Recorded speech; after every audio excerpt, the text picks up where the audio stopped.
So I asked the other day if anyone had any questions that they wanted answering, and somebody very kindly messaged me and they wanted to know about what happens to babies that don't live.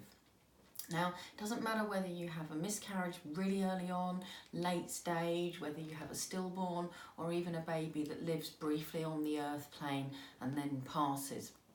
Basically what happens is the soul doesn't come into the baby permanently straight away, and both the soul and the parents have kind of like a soul contract, if you want, about whether that baby comes and whether it stays. And so what happens once a baby passes is that the soul continues to grow up in heaven, if you want to call it that, and it will always be with your loved ones. Now, if I had you come to me for a reading and I said, I want to give you a 10-year-old in spirit, you'd think, I don't know any 10-year-olds that have died. So spirit always give it to us as a baby, or we might say, I've got a baby but they died 10 years ago, which would make more sense than saying I've got a 10-year-old in spirit. We would be able to tell you the sex of the baby because they will show themselves to us as a male or female energy.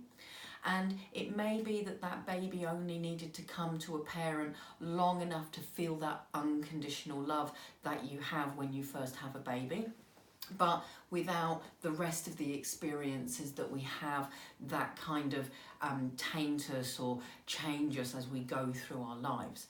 So there's reasons why a baby doesn't go full term or doesn't survive much longer than them being born. The answer to that would be a whole different session on soul contracts and soul purpose and stuff like that. So that's a completely different Q&A. And so what you have to bear in mind is that whether you have a termination, whether you fall over and then have a miscarriage, or whether you appear to have a miscarriage for no particular reason, it's all part of a bigger plan, and any guilt that you have you should let go of, because whether you've fallen over or purposely had a termination, that's all something that we discuss before we're born, okay, before we're reincarnated. And it's also a case that if that soul is meant to come to you, even if you had a termination or lost a baby, if it's meant to come to you, it will find a way to come to you. Whether that comes in the shape of a foster child, a stepchild, a godchild, your best friend's baby who you view as the child that you didn't have, or even if it comes to you some other way, like through your work, okay? So imagine you're a teacher and this soul is just a child that you connect with just so hugely, and even when they move on to the next school, you stay in contact and kind of keep that relationship with them. That's all part and parcel of that soul coming to you. So know that, you may not be the biological mother sometimes, but if that soul is meant to be in your life, it will come. Might be a sibling's child, so niece or nephew. So think outside the box, all right?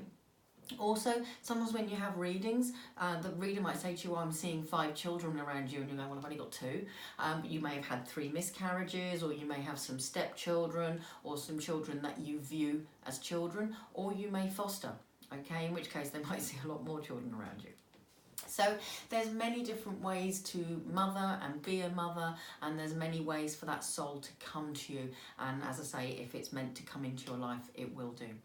So I hope that gives you just some measure of, emotional respite about anything around children and babies who don't make it for whatever reason. Okay, so I hope that helps, and I look forward to the next question and answer. Thanks.